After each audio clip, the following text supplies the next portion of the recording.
चलिए, तो अभी हम लोग पढ़ेंगे different types of AC circuits, जिसमें हम लोग क्या करेंगे, जिसमें हम लोग हमारे ऑल्टरनेटिंग करंट को क्या करने वाले हैं, रजिस्टर, कैपेसिटर, इंडक्टर और उनके कॉम्बिनेशन पे अप्लाई करके उनका बिहेवियर चेक करेंगे, जो कि इस चैप्टर का एपिसेंटर है। क्लियर हो गया, समझ में आता है? चलो भाई, तो उसके लिए क्या करना पड़ेगा, पहले तो हेडिंग लगा देते हैं। हेडिंग क्या है? Different types of AC circuits. ये हेडिंग महाराष्ट्र स्टेट बोर्ड की टेक्स्ट बुक में दिया गया है, different types of AC circuits. अब इसके बाद जो है आगे बढ़ते हैं। आगे क्या है, आपको इसमें से 4 डेरिवेशंस करने हैं, इसमें से 3 डेरिवेशंस में बिल्कुल सिमिलर स्टेप्स लगाने हैं। तो वो एल्गोरिदम मैं आपको लिख करके दे देता हूँ, आइए मैं आपको समझाता हूँ। आप अगर कुछ स्टेटमेंट्स उसमें ऐड कर देंगे तो आपको पूरे मार्क्स मिल जाएंगे और आपको पूरा याद हो जाएगा वो एल्गोरिदम के थ्रू। ठीक है, मैं आपको याद करा देता हूँ। आइए सबसे पहले एल्गोरिदम देखते हैं, जो 3 डेरिवेशंस को हम लोगों को लगाना है। एल्गोरिदम मतलब steps to solve a problem. सबसे पहले क्या करेंगे, apply E is equals to E naught sine omega T to R L और सी। आर एल सी मतलब क्या, रजिस्टर, इंडक्टर, कैपेसिटर। रजिस्टर को पहले आप ये EMF लगाएंगे, is equals to E naught sine omega T, फिर इंडक्टर को लगाएंगे, उसके बाद क्या करेंगे, कैपेसिटर को लगाएंगे। ठीक है, क्लियर हो गया। उसके बाद क्या करेंगे, फाइंड आई बाय यूजिंग ई को यूज करके आपको क्या करना है, आई निकालना है। आई यानी क्या, करंट आपको निकालना है। सब में सिमिलर आपको प्रोसीजर को फॉलो करना है। ठीक है, उसके बाद क्या करना है, उसके बाद आप लोगों को आपको फेज रिलेशनशिप बताना है। Phase relationship between I and D. आपको फेजर डायग्राम बनाना है। मैं आपको सबका बहुत आसानी से फेजर डायग्राम याद करा दूंगा। एंड आपको ग्राफ बनाना है। ठीक है ना, क्लियर हो गया। एक ही में दोनों ग्राफ बनाएंगे, करंट का और EMF का। तो ये तीसरा स्टेप होगा हमारा। उसके बाद चौथे स्टेप में क्या करेंगे, आप लोग अपोजिशन के बारे में लिखेंगे। अपोजिशन या पोजीशन क्या है, अपोजिशन का मतलब है अगर रजिस्टर वाला केस है तो वहाँ रेजिस्टेंस, और अगर इंडक्टर और कैपेसिटर है तो वहाँ रेजिस्टेंस नहीं कहते, वहाँ कहते हैं reactance. Opposition offered by the inductor is called as inductive reactance. Opposition offered by the capacitor is called as capacitive reactance. ठीक है, क्लियर हो गया। इसके बाद जो है, इसके बाद नेक्स्ट पार्ट क्या है, लास्ट में आप लोग करेंगे, आप लोग बताएंगे variation of opposition with frequency. इनका जो अपोजिशन है वो फ्रीक्वेंसी के साथ में कैसे वेरी करता है, आपको क्या करना है वो देखना है। क्लियर हो गया। आई होप आपको ये समझ में आया होगा। ये जो हमारे 5 स्टेप्स हैं, अगर आप इनको फॉलो कर लेंगे तो बहुत ही आसानी से आपका ये 3 डेरिवेशंस कर लेंगे। इसमें से करने कितने हैं टोटल, आपको 4 करने हैं। मुझे स्टेप्स याद है तो आप लोग इसको देख लीजिएगा। आपको नोट्स मिल जाएंगे। नोट्स जो है आप लोग वहाँ से जा करके हमारे ऐप से जा करके ले सकते हैं। ठीक है, क्लियर हो गया। चलो भाई, तो यहाँ तक तो अपने को समझ में आ गया। कोई क्वेरी हो तो मुझे इंस्टाग्राम पे फॉलो कर लो, इंस्टाग्राम पे मुझसे बात करो, मैं आपके सवालों के जवाब दूंगा। ठीक है, क्लियर हो गया। चलिए आई, तो हमारे पास जो है अब क्या है, हमारे पास सबसे पहली चीज़ है AC applied to a resistor. ठीक है ना, तो सबसे पहले क्या है, सबसे पहले है AC applied to a resistor. एक रजिस्टर पे अगर आप क्या करेंगे, AC को अप्लाई करेंगे तो वो कैसे बिहेव करता है। तो आइए मैं आपको समझाता हूँ। तो आपके पास मान लीजिए कि एक रजिस्टर है, आपके पास एक रजिस्टर है और आपने क्या कर दिया, ऑल्टरनेटिंग EMF यहाँ पर लगा दिया। तो जैसे आप ऑल्टरनेटिंग EMF लगाते हैं, क्या इसका इक्वेशन है, E is equal to E naught sine omega T. समझ में आ गया, क्लियर हो गया। इस तरीके से इसमें करंट फ्लो होगा, जो कि वेरी करेगा, ऐसे ऐसे करंट फ्लो होगा, आप लोग जानते हैं। ठीक है, एक बार ऐसे जाएगा क्लॉकवाइज तो एक बार एंटी क्लॉकवाइज जाएगा। ठीक है, तो सबसे पहला काम आपने क्या कर दिया, EMF लगा दिया। सेकंड स्टेप क्या करना है बताइए, सेकंड स्टेप, फर्स्ट स्टेप हो चुका है। सेकंड स्टेप में क्या करना है, सेकंड स्टेप में आपको EMF को यूज करके क्या निकालना है, ऑल्टरनेटिंग करंट का वैल्यू निकालना है। आपके पास क्या है, आपके पास है E is equal to E naught sine omega T. समझ में आ गया। अब एक चीज आप लोग जानते हैं कि जो इंस्टेंटेनियस वैल्यू ऑफ EMF होता है वही सर्किट का पोटेंशियल ड्रॉप होता है। नहीं पता कोई बात नहीं, आप लोग याद रखेंगे, इस चैप्टर में वोल्टेज को EMF बोलते हैं इंस्टेंटेनियसली। तो V is equal to E होता है और V क्या होता है, I इंटू R होता है, ये हम लोग जानते हैं, है ना। तो E की जगह क्या लिख सकते हैं, इसको लिख सकते हैं IR लिख सकते हैं। लेकिन करंट भी तो मैक्सिमम होगा, ये E नॉट है तो मैं क्या कर दूंगा यहाँ पर, नहीं सॉरी, ये I है तो ये क्या हो जाएगा E नॉट और ये क्या हो जाएगा साइन ओमेगा टी। तो देयरफॉर क्या हो जाएगा बताइए, देयरफॉर हो जाएगा हमारे पास आई क्या हो जाएगा बताइए, आई हो जाएगा ई नॉट बाय आर और ये जाएगा साइन ओमेगा टी। ये जो ई नॉट बाय आर है ना, इसको अपन बोलते हैं आई नॉट। क्यों? क्योंकि E naught is the peak voltage, peak voltage upon resistance, voltage upon resistance is current. तो इस वजह से जब पीक वोल्टेज है तो करंट भी क्या होगा, पीक वैल्यू होगा। तो आई इज इक्वल टू क्या होगा, I naught sine omega T. Clear हो गया, समझ में आ गया? तो इस तरीके से अपन क्या करेंगे, करंट निकाल लेंगे। तो अपन ने सबसे पहले ईएमएफ लगाया, उसके बाद अपन ने क्या कर दिया, इंस्टेंटेनियस वैल्यू ऑफ करंट भी निकाल लिया है। अब अपने को क्या करना है, तीसरे स्टेप में अपने को निकालना होगा, क्या निकालना होगा, तीसरे स्टेप में अपने को निकालना होगा कि इनके बीच में फेज रिलेशनशिप क्या है। उसके बाद अपने को ये चेक करना है इनका फेजर डायग्राम कैसे बनेगा। उसके बाद इसमें चेक करना है कि इसमें जो है जो आपका ग्राफ है वो कैसे बनेगा। तो तीसरे स्टेप पे चलते हैं। तीसरे स्टेप में क्या करना, दोनों जो इक्वेशंस आपके पास है ये तो हमेशा सब में कॉमन होगी, उसको लिखिए E is equal to E naught sine omega T. और दूसरी जो इक्वेशन आपने करंट की डिराइव की क्या है वो, I is equal to I naught sine omega T. अभी सिखाया था फेजेस में, देख के समझ में आ रहा है दोनों में कोई फेज डिफरेंस है? नहीं है। अगर इसका एंगल ओमेगा टी है तो इसका एंगल भी क्या है, ओमेगा टी। समझ में आ गया? तो हम लोग बोलेंगे यहां पर बेसिकली क्या है, यहां पर जो है आपका E and I are in phase, दोनों के बीच में कोई भी फेज एंगल नहीं है, दोनों के दोनों क्या है, इन फेज है। इन फेज का मतलब जैसे आपने क्या कर दिया, यहां पर ऑल्टरनेटिंग करंट लगाया, वैसे ही यहाँ पर क्या, ये ऑल्टरनेटिंग ईएमएफ लगाया, वैसे ही ऑल्टरनेटिंग करंट फ्लो होना शुरू हो जाएगा, कोई भी लैग नहीं होगा। इंडक्टर में ऐसा नहीं होता। इंडक्टर में आपने क्या कर दिया, पहले आपने जैसे ही ऑल्टरनेटिंग ईएमएफ लगाया तो ईएमएफ पहले बढ़ता है, करंट बाद में बढ़ता है, लैग होता है वहां पर। ईएमएफ लीड करेगा, करंट लैग करेगा। क्यों होता है, क्या होता है, उसके ऊपर 1 घंटे का लेक्चर दे सकता हूँ, लेकिन रिक्वायरमेंट नहीं, अभी उतना बताऊंगा जितना एग्जाम में रिक्वायर्ड। ठीक है, चलो भाई। तो E एंड I यहां से देख के समझ में आ रहा है दोनों के दोनों कैसे हैं, इन फेज हैं। इसके बाद आप लोग क्या करेंगे, थर्ड स्टेप में आप लोग क्या करेंगे, अभी इनका फेजर डायग्राम बनाएंगे। तो अभी अपन क्या करते हैं, इसका फर्स्ट देते हैं, ये फेजर डायग्राम को सेकंड देते हैं। फेजर डायग्राम इसमें चाहिए तो आप लोग हेडिंग लगा लेना फर्स्ट में, फेज रिलेशनशिप। क्या हेडिंग लगा लेंगे, फेज रिलेशनशिप। आपने फेज रिलेशनशिप बता दी इसमें। अभी आप क्या बता रहे हैं, फेजर डायग्राम। फेजर डायग्राम कैसे बनेगा, ये अगर आपका ई नॉट है तो ये आपका क्या होगा, आई नॉट होगा। समझा? क्योंकि दोनों क्या है, इन फेज है। ये फेजर डायग्राम हो जाएगा। बहुत इजी करके दे रहा हूं मैं, आसानी से याद हो जाएगा। ये एग्जाम में बहुत तगड़ा स्कोर मार सकते हो उससे। ठीक है, अब ग्राफ बना लो। अब देख के अपने को समझ में आ रहा है कि दोनों के दोनों कैसे हैं, दोनों के दोनों आपके साइनोसॉइडल है, दोनों साइन आ रहे हैं, है ना। वो भी यहाँ पर पॉजिटिव है, नेगेटिव तो है नहीं। मैंने ऑसिलेशन में बताया था साइन है तो यहां से स्टार्ट होगा, ठीक है, और पॉजिटिव है तो ऊपर की तरफ जाएगा, नेगेटिव है तो नीचे की तरफ जाएगा। तो ई का ग्राफ तो हमेशा यही बनेगा, क्योंकि हमेशा मैं यही लगाने वाला हूं जो डेरिवेशंस कराऊंगा, ई नॉट साइन ओमेगा टी। तो ये तो ई का ग्राफ है, ठीक है ना, क्लियर हो गया। अब करंट का ग्राफ भी वैसे ही है, साइन ओमेगा टी, लेकिन दोनों का पीक वैल्यू अलग अलग हो सकता है। ये ई नॉट है तो इस वजह से इसको अपन थोड़ा सा ऐसे बनाएंगे,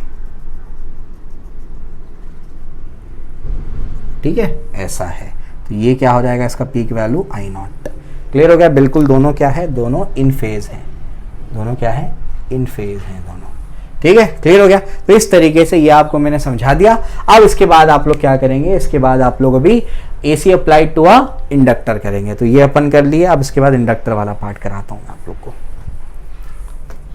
टू एन इंडक्टर। ये तो वही रहेगा, ये भी वही रहेगा, यहाँ से चेंज होगा सब अभी। आई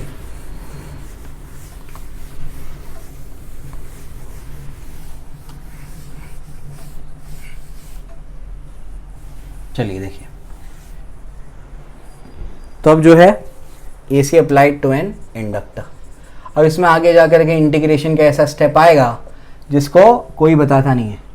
अब वो इसलिए नहीं बताते हैं क्योंकि बहुत सारे लोग यहाँ पर जो महाराष्ट्र में पढ़ाते हैं, महाराष्ट्र बोर्ड को बच्चे को, तो वो बहुत सारे तो ये मेरे लेक्चर्स ही देख करके सीखते हैं। तो वो बहुत ये पिछले साल के सिलेबस में ये था नहीं डेरिवेशन, तो थोड़ा सा वो ट्विस्टिंग है, तो कोई उसका रीज़न नहीं बताता, ठीक है ना। तो अब तक, और इस साल मैंने अब तक रिकॉर्ड किया नहीं था, तो अभी मैं आपको बताता हूँ कि वो जो इंटीग्रेशन में कांस्टेंट को कैसे जीरो मान लिया गया, उसका रीज़न क्या है, मैं आपको समझाता हूँ वो क्या है। ठीक है, चलो भाई। तो सबसे पहले तो अपन क्या करेंगे, इंडक्टर लेंगे। इंडक्टर मतलब क्या, आपने क्या कर दिया, आपने वायर को मोटी सी वायर को हेलिकल शेप में बांध दिया, स्प्रिंग के फॉर्म में, वो इंडक्टर है आपका। ठीक है ना। तो ये इंडक्टर है, तो सिंबल क्या है L, और आपने ईएमएफ अप्लाई कर दिया। सबसे पहला स्टेप तो आपने कर दिया।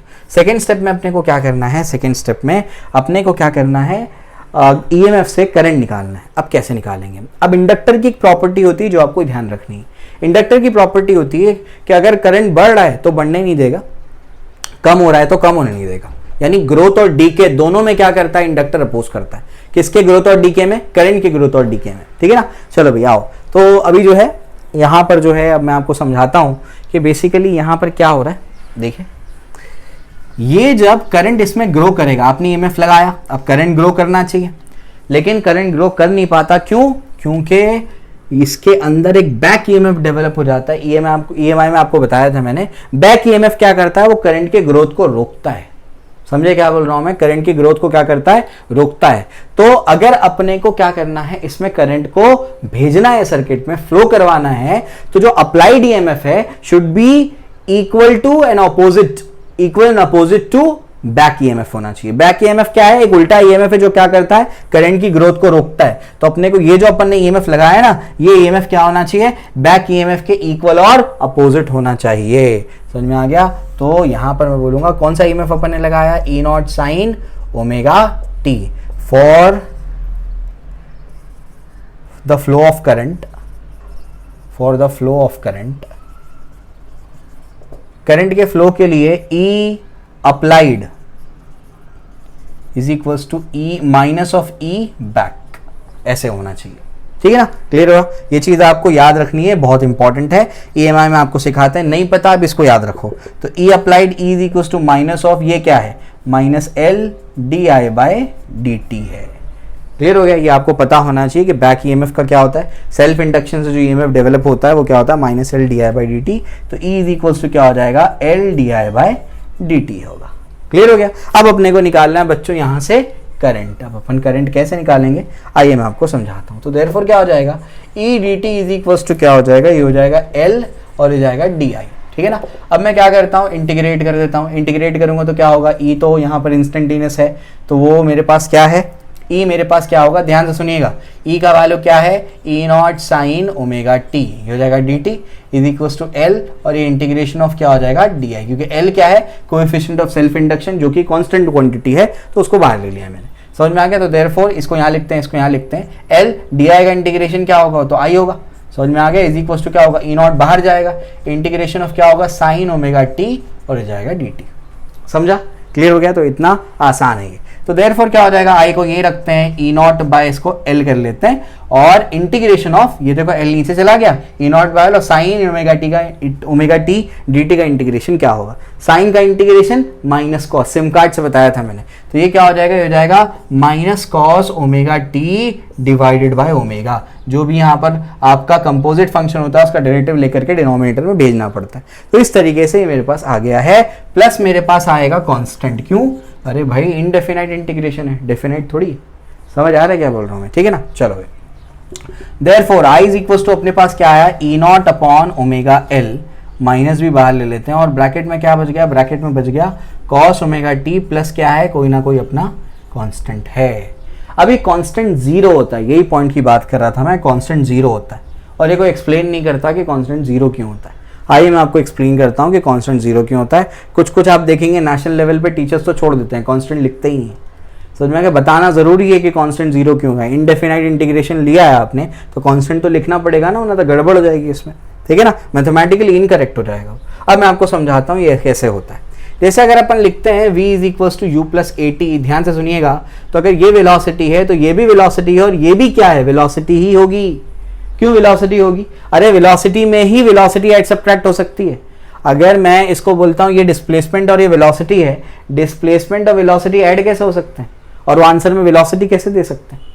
समझ आ रहा है क्या बोल रहा हूं मैं। अगर ये वेलोसिटी है लेफ्ट हैंड साइड पे, तो ये भी वेलोसिटी और ये भी वेलोसिटी, क्योंकि वेलोसिटी ही ऐड सब्ट्रैक्ट होकर के आपको वेलोसिटी आंसर में देगी। अब वेलोसिटी एक्सेलरेशन में से या एक्सेलरेशन से वेलोसिटी माइनस नहीं कर सकते। समझ में आ गया। डिस्प्लेसमेंट से वेलोसिटी माइनस नहीं कर सकते, फोर्स से वेलोसिटी माइनस नहीं कर सकते। वेलोसिटी से वेलोसिटी ही क्या होगी, ऐड सब्ट्रैक्ट होगी। वेक्टर्स में सिखाया जाता है जो लाइक क्वांटिटीज होती हैं वही ऐड सब्ट्रैक्ट हो सकती हैं। अब समझिए, अगर ये करंट है, तो ये वाली क्वांटिटी ऑन द होल ये भी क्या है, करंट ही है, और ये भी क्या होगा फिर कांस्टेंट, ये भी करंट ही होगा क्योंकि आंसर में करंट है, तो करंट को ही ऐड सब्ट्रैक्ट करके करंट मिलेगा, तो ये भी करंट है और ये भी करंट है। अब ध्यान से सुनिए मैं क्या बोल रहा हूं, ये कौन सा करंट है, ऑल्टरनेटिंग करंट है। ऑल्टरनेटिंग करंट कैसा होता है, जो इंस्टेंटेनियसली क्या करता है, वेरी करते जाता है, जो कांस्टेंट नहीं होता है, जो वेरी करता है। तो इसका ये मतलब हुआ कि ये एक ऑल्टरनेटिंग करंट है जो वेरी कर रहा है, जो वेरी करेगा, तो ये एक ऑल्टरनेटिंग करंट है, ये भी वेरी करेगा, और ये भी ऑल्टरनेटिंग करंट हुआ, ये भी वेरी करना चाहिए, लेकिन ये तो कांस्टेंट है। तो इसका ये मतलब हुआ कि ये कांस्टेंट क्वांटिटी जीरो ही होगी। क्यों जीरो होगी, क्योंकि इसको वेरी करना चाहिए लेकिन ये वेरी नहीं कर रहा है, ये तो कांस्टेंट दिखा रहा है, इसका मतलब इसका आंसर जीरो ही होगा। ये कांस्टेंट के कोई मायने नहीं है यहाँ पे, ये कांस्टेंट जीरो है।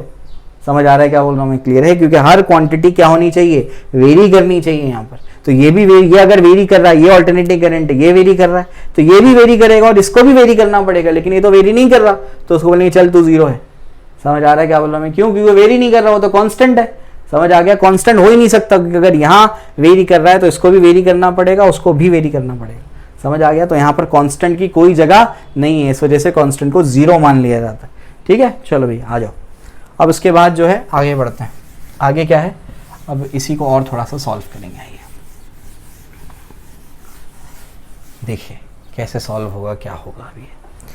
तो I इज इक्वल्स टू क्या मिल गया अपने को, minus E not divided by omega L, और इसके बाद अपने को क्या मिल गया, ये मिल गया कॉस ओमेगा टी। अब ये कॉस ओमेगा टी को क्या लिख सकते हैं बताइए, तो हो जाएगा माइनस ई naught upon omega L, cos omega T को लिख सकते हैं sign omega T minus pi by 2, ऐसे लिख सकते हैं, बिल्कुल लिख सकते हैं ऐसे, कोई दिक्कत की बात नहीं है। तो साइन 90 माइनस थीटा क्या होता है, कॉस थीटा होता है। समझ आ रहा है क्या बोल रहा हूँ मैं, क्लियर है। तो कॉस थीटा बेसिकली क्या होता है, साइन 90 माइनस थीटा, ठीक है ना। उसके बाद क्या होगा, माइनस को अगर मैं अंदर भेज दूँ तो क्या हो जाएगा, ये हो जाएगा ऐसे, साइन माइनस साइन थीटा होता है साइन ऑफ माइनस थीटा, ठीक है ना। तो ये हो जाएगा minus of omega T minus pi by 2, तो ये क्या होगा, sine of minus theta, minus sine theta is sine of minus theta, ये हो जाएगा आपका sine of minus theta. Minus theta मतलब ब्रैकेट के अंदर माइनस भेजने का, ब्रैकेट के अंदर माइनस भेजेंगे तो क्या होगा, 90 माइनस ओमेगा टी। क्या किया है मैंने, sine of minus theta is equals to minus sine theta. Clear हो गया इस तरीके से। तो ये 90 माइनस ओमेगा टी अपने पास आ गया। क्लियर हो गया, समझ में आता है। तो इस तरीके से अपन ने क्या कर दिया, यहाँ पर इस चीज़ को निकाल लिया, ठीक है ना। क्लियर हो गया, तो ये कोई दिक्कत की बात ही नहीं। यहाँ से अपने को क्या समझ में आ रहा है, ये अपने पास करंट का इक्वेशन आ गया, I is equals to this, इसको अपन बोलेंगे बच्चों आई नॉट, आगे जाके बताऊंगा क्या चीज़ है। I is equals to I naught sine omega T minus pi by 2 minus omega T, ठीक है ना। क्लियर हो गया, चलो भाई ये अपने को समझ में आता है। तो ये हो जाएगा sine cos omega T sine 90 minus theta है, थीटा माइनस 90, ठीक है। क्लियर हो गया, दोनों के दोनों आपको क्या देंगे, दोनों के दोनों आपको कॉस ही देंगे, ठीक है, ये दोनों के दोनों कॉस देंगे। चलो भाई आगे बढ़ते हैं, आगे क्या है इसके बाद, नेक्स्ट पार्ट पे चलते हैं। नेक्स्ट पार्ट क्या है देखिए इसका, अब मुझे क्या करना है, फेज रिलेशनशिप बताना है। फेज रिलेशनशिप क्या होता है उसको देखिए। सबसे पहले हमारे पास I इज इक्वल्स टू क्या है, आई नॉट, और उसके बाद क्या है मेरे पास साइन, और यहाँ पर क्या मिला है मुझे, ये मिला है मुझे omega T minus pi by 2 minus omega T, और E इज इक्वल्स टू क्या है, E naught sine omega T. समझ में आ गया। तो देखो ध्यान से, ये ओमेगा टी है और वो पाई बाई 2 माइनस ओमेगा टी, मतलब क्या, इसका ये मतलब हुआ कि बेसिकली ये क्या कर रहा है, करंट लैग कर रहा है, करंट क्या कर रहा है, लैग कर रहा है, minus omega T plus pi by 2। अगर ऐसे नहीं समझता है तो उसको मैं थोड़ा सा चेंज करके बताता हूँ कैसे। इसको ऐसे भी तो लिख सकते हैं, sine 90 minus theta is also cos theta, तो माइनस ओमेगा टी ऐसे लिख दिया मैंने, कोई दिक्कत नहीं है। एंगल को बस ऐसे लिखो, साइन 90 माइनस थीटा ऐसे लिखिए इसको, उससे भी बता सकता हूँ मैं, लेकिन आपके टेक्स्ट बुक में आपको कन्फ्यूजन हो जाएगा वरना, ठीक है। तो साइन 90 माइनस थीटा क्या होता है, कॉस थीटा, तो साइन 90 माइनस थीटा क्या होगा, कॉस थीटा, वही लिखा मैंने। अब मैंने माइनस को यहाँ से अंदर भेजा, उसके बाद बताया माइनस साइन थीटा क्या होता है, साइन ऑफ माइनस थीटा, तो माइनस साइन थीटा क्या होगा, sine of minus theta, sine of minus theta करूँगा तो बताओ क्या होगा, ये जो आपका एंगल है इसकी साइन चेंज हो जाएगी, क्या हो जाएगा, ओमेगा टी माइनस क्या हो जाएगा, पाई बाय 2 हो जाएगा। तो हो जाएगा ऐसे omega T minus pi by to. अब आपको कोई दिक्कत नहीं होगी, अब बहुत आसानी से आप इसको समझ जाएंगे। तो ये क्या हो जाएगा, omega T minus pi by to. Clear हो गया, समझ में आ गया। चलो इसके बाद जो है अगर आप गौर से देखेंगे तो ये देखो ई क्या है, ओमेगा टी, और ये क्या है, ओमेगा टी में से पाई बाई टू क्या है, कम है। अगर ये 30 है या अगर ये मान लो 120 है तो ये 120 माइनस 90 है, तो ये तो पीछे चल रहा है और ईएमएफ क्या कर रहा है 120 पे, और ये 120 माइनस 90 पे। तो इसका दिस इम्प्लाइज हम लोग क्या लिखेंगे बताओ, यहाँ पर अपन क्या बता रहे हैं, फेज रिलेशनशिप बता रहे हैं, है ना। हम लोग बोलेंगे E leads I by pi by two. E क्या कर रहा है, आई को लीड करता है बाय पाई बाय टू। और क्या लिख सकते हो, I lags E by pi by two, या आई पीछे चल रहा है ई से पाई बाय टू। समझ में आ गया, ये हो गया। इसके बाद आप लोग फेजर डायग्राम्स बनाइए। फेजर डायग्राम्स कैसे बनेगा, बहुत ईजी है, बिल्कुल घबराना नहीं है। ये बना आपका फेजर डायग्राम, ये आपका ई नॉट है, ये आपका क्या है आई नॉट है, दोनों में एंगल कितना है 90 का। क्लियर हो गया, समझ में आ गया। तो इस तरीके से ये आपका कौन सा है, एल के लिए है, एल के लिए, ठीक है। उसके बाद आपका ग्राफ बनाना है। ग्राफ कैसे बनाएंगे ये मैं आपको बताता हूँ।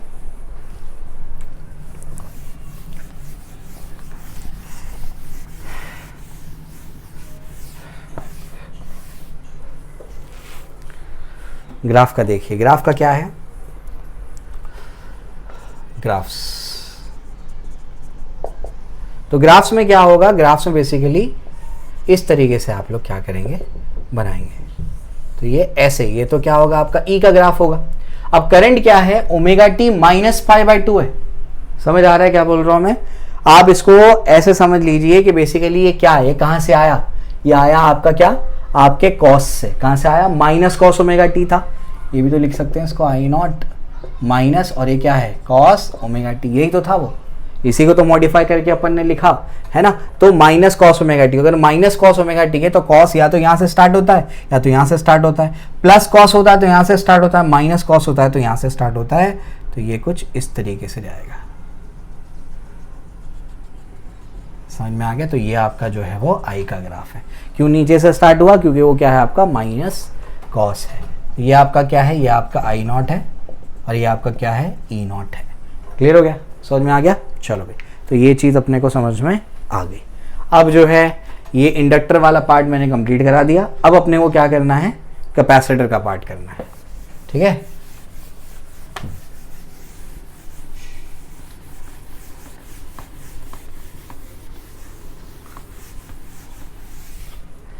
तो AC applied to a capacitor.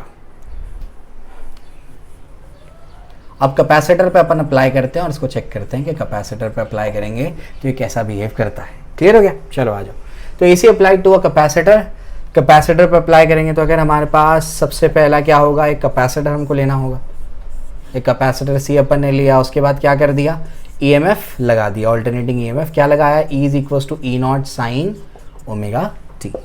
उसके बाद सेकेंडली अपन ने क्या कर दिया, सेकेंडली अपन ने कर दिया, अपने को क्या करना है, अपने को अभी यहाँ से करंट निकालना है। अब करंट कैसे निकालेंगे, करंट निकालने का तरीका क्या है, I इज इक्वल्स टू, मुझे अब करंट निकालना है EMF को यूज़ करके। कैसे निकालूंगा मैं, मेरे पास एक चीज़ मैं जानता हूँ कि Q इज इक्वल्स टू क्या होता है, C इंटू V होता है, ये मैं जानता हूँ। ये मैंने आपको क्विट क्लैम्बिंग वैली करके याद भी कराया था इलेक्ट्रोस्टैटिक्स में। कैपेसिटर पे जो चार्ज स्टोर्ड होता है it is equal to the product of capacitance into potential difference between the two plates. और यहाँ पर पोटेंशियल डिफरेंस क्या होता है आपका, EMF होता है, इंस्टेंटेनियस EMF वही होता है। तो Q इज इक्वल टू क्या होगा, C, ये क्या हो जाएगा E नॉट, और ये क्या हो जाएगा साइन ओमेगा टी। क्लियर हो गया, समझ में आता है। अब इसके बाद अपन क्या करेंगे, अब अपने को निकालना करंट है। करंट कैसे निकालेंगे, I इज इक्वल टू क्या होता है, dq बाई dt होता है। तो d by dt of Q क्या मिला, Q मिला आपको C E naught sine omega T, ठीक है। और उसके बाद आप लोगों को क्या करना है, ये आपका C है E naught sine omega T, ऐसे है, ठीक है ना। अब यहाँ पर क्या हो जाएगा, देखो C और E नॉट क्या हो जाएगा, वो तो बाहर निकल जाएगा। डेरिवेटिव किसका बचेगा, डेरिवेटिव बचेगा साइन ओमेगा टी का, ठीक है। आइए इसको देखते हैं, डिफरेंशिएट करते हैं। तो देयरफॉर क्या हो जाएगा, therefore I is equal to क्या होगा, C E naught sine omega T का डेरिवेटिव क्या होगा, साइन का डेरिवेटिव क्या होगा, कॉस होगा। तो ये क्या हो जाएगा, cos omega T into omega. Clear हो गया, साइन का डेरिवेटिव क्या होता है, कॉस होता है, ठीक है। तो ये अपने पास हो गया, तो क्या हो गया, हो गया C E नॉट ओमेगा, और ये क्या हो जाएगा कॉस ओमेगा टी। ये अपने पास क्या है आई है। तो यहाँ पर जो है ध्यान दीजिए, यहाँ पर अपने पास क्या है, इसको अपन क्या लिख सकते हैं,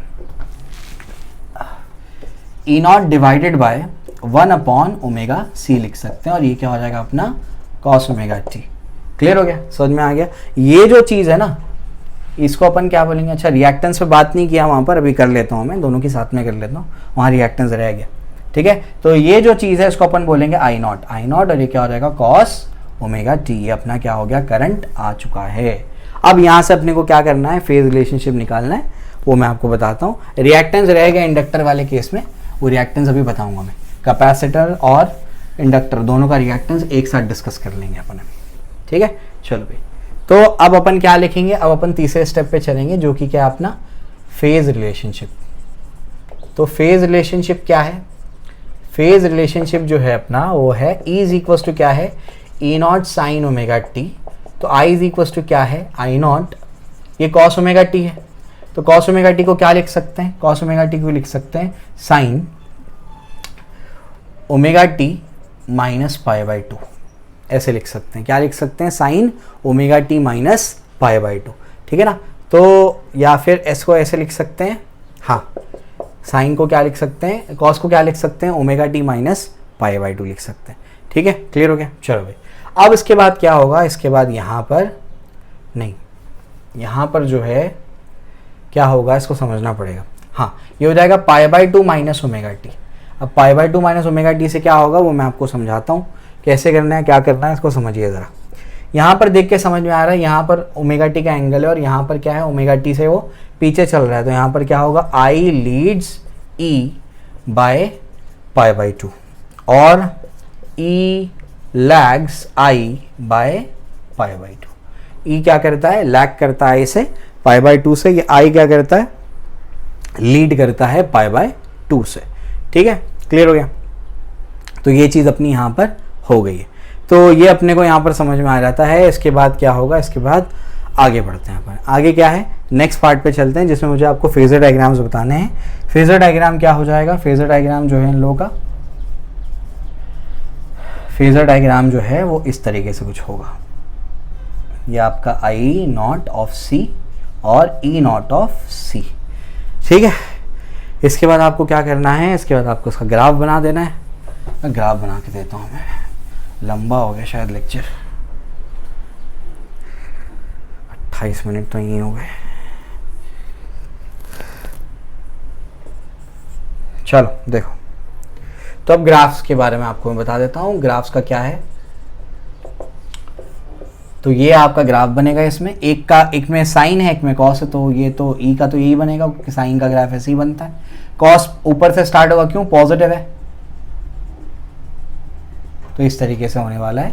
ये आपका क्या है, आई का ग्राफ है। क्लियर हो गया। तो यहाँ पर क्या आपका आई या ई और यहाँ पर क्या आपका ओमेगा टी। क्लियर हो गया। तो इस तरीके से इसका ग्राफ बनेगा। अब जो है मैं आपको रिएक्टेंस के बारे में समझाता हूँ और वेरिएशन ऑफ फ्रीक्वेंसी के बारे में भी समझाता हूँ। ठीक है, अब रिएक्टेंस जो है वो कैसे होगा। इंडक्टर वाले केस में अपन ने क्या लिखा, तीनों का अगर कंपैरिजन करूं अपोजिशन का, तो रजिस्टर, इंडक्टर, कैपेसिटर। रजिस्टर वाले केस में तो कोई दिक्कत ही नहीं है। आई नॉट इज इक्वल्स टू क्या होगा, ई नॉट अपॉन आर होगा। ठीक है ना, तो रेजिस्टेंस क्या होगा, इसका रेजिस्टेंस होगा E naught upon I naught. ठीक है, ई नॉट आई नॉट वाला इक्वेशन लेना है तीनों में। ठीक है, इसमें क्या था, I is equals to I naught की क्या लिया था आपने, E naught upon omega L. जाकर के देखिए डेरिवेशन में समझेगा। तो ओमेगा एल क्या होगा, E naught upon I not. जब भी वोल्टेज अपॉन करंट होता है वो क्या होता है, कोई ना कोई अपोजिशन होता है। तो इसका अपोजिशन क्या होगा, उसका फॉर्मूला है ओमेगा एल। इसके अपोजिशन का क्या आया, रेजिस्टेंस आया, मतलब जो डीसी में आता था। और इसमें क्या था, आई नॉट क्या था, E naught upon 1 upon omega C, ये आया। तो 1 अपॉन ओमेगा सी क्या मिलेगा, E naught upon I naught. ये पूरा उधर जाएगा, इधर आएगा। तो ये जो चीज़ है ना, इसको बोलेंगे इंडक्टिव रिएक्टेंस। इसका नाम एक्सेल बोलते हैं। एक्सेल क्या होगा, E naught upon I not, जो कि होगा ओमेगा एल, और इसको बोलते हैं इंडक्टिव रिएक्टेंस। ये आपका है इंडक्टिव रिएक्टेंस। इंडक्टिव रिएक्टेंस क्या होता है, opposition offered by the inductor. Inductor ने कितना अपोजिशन ऑफर किया, ये क्या आपका एक्स सी, तो ई नॉट अपॉन आई नॉट, और ये क्या आपका 1 अपॉन ओमेगा सी। इसको बोलते हैं कैपेसिटिव रिएक्टेंस। क्या बोलते हैं इसको? Capacitive reactance. तो ये आपका कैपेसिटिव रिएक्टेंस है। समझ में आ गया? क्लियर है? तो इस तरीके से आपको बता दिया मैंने। अब याद क्या रखना है? याद रखना ये है कि कहाँ पर कौन लीड कर रहा है, कौन लैग कर रहा है।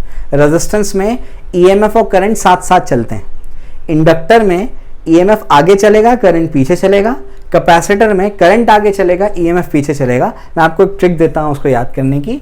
ट्रिक क्या है? ट्रिक है इलाई द आइस मैन। इलाई मतलब क्या है? देखो, इंडक्टर में ईएमएफ पहले आएगा, करंट बाद में आएगा। समझ में आ गया? याद रखने में आसानी होगी। कैपेसिटर में करंट पहले आएगा, ईएमएफ बाद में आएगा, और रजिस्टर में तो दोनों साथ साथ में चलते हैं। तो इलाई द आइसमैन, अगर आप हेलिडे रेसनिक पढ़ते हैं तो वहां से आपको ये चीज़ मिलती है। अच्छी किताबें पढ़ो तो अच्छा नॉलेज गेन होगा। ठीक है, क्लियर हो गया? तो ये चीज़ आपको बता दी मैंने। फ्रीक्वेंसी का वेरिएशन देख के ही समझ में आ रहा है कि यहाँ पर ये जो आपका रेजिस्टेंस है, resistance is independent of frequency. यहाँ तो इसके एक्सप्रेशन में फ्रीक्वेंसी आता ही नहीं है, ठीक है ना। लेकिन इंडक्टिव रिएक्टेंस में ओमेगा एल आता है, तो एक्सएल क्या होगा? 2πf into L. ओमेगा क्या होता है? 2πf होता है। तो XL is directly proportional to F होता है। समझ में आ गया? और यहाँ पर क्या आ रहा है? एक्स इज इक्वल टू क्या होगा? तो हो जाएगा 1/2πf(c). तो X is inversely proportional to F हो जाएगा। समझा? अगर ग्राफ बनाया जाए दोनों का, तो ये अगर फ्रीक्वेंसी है और यहाँ पर अगर आप रिएक्टेंस को यानी एक्सएल या एक्सी को प्लॉट करेंगे, तो ये एक्सएल का ग्राफ ये बनेगा और एक्सी का ग्राफ ये बनेगा। समझ में आ गया? ये इनवर्स प्रोपोर्शनलिटी आ रही थी, तो ग्राफ भी अब बना सकते हैं। तो आई होप आपको मैंने ये क्लियर करा दिया है। 3 डेरिवेशंस मैंने आपको इसके करा दिए। बहुत आसान है, पैटर्न को फॉलो करो, सारी चीज़ें आपकी हो जाएंगी। नोट्स आपको ऐप पे मिल जाएंगे। आमेसिस इंस्टीट्यूट करके ऐप है, वहाँ से आप नोट्स डाउनलोड कर लीजिए। और इंस्टाग्राम पे अगर आप फॉलो करना चाहते हैं तो करें। अगर आपको डाउट्स है तो वहाँ पर आप मुझे फॉलो करके मुझे डाउट पूछ सकते हैं। मैं दिन में कोई भी 1 घंटा 2 घंटा वहाँ पर अवेलेबल रहता हूँ। जैसे ही फ्री रहूँगा मैं आपको रिप्लाई कर दूंगा। ओके, ठीक है। तो आई होप आपको ये समझ में आ जाएगा। बहुत लंबा वीडियो हो जाएगा, यहाँ पे रोकते हैं। इसका सेकंड पार्ट बना करके आगे का पार्ट रिकॉर्ड कर देता हूँ। एक वीडियो मेरे हिसाब से और लगेगा जिसमें मैं पूरा कवर कर दूंगा इसको। Okay, thank you.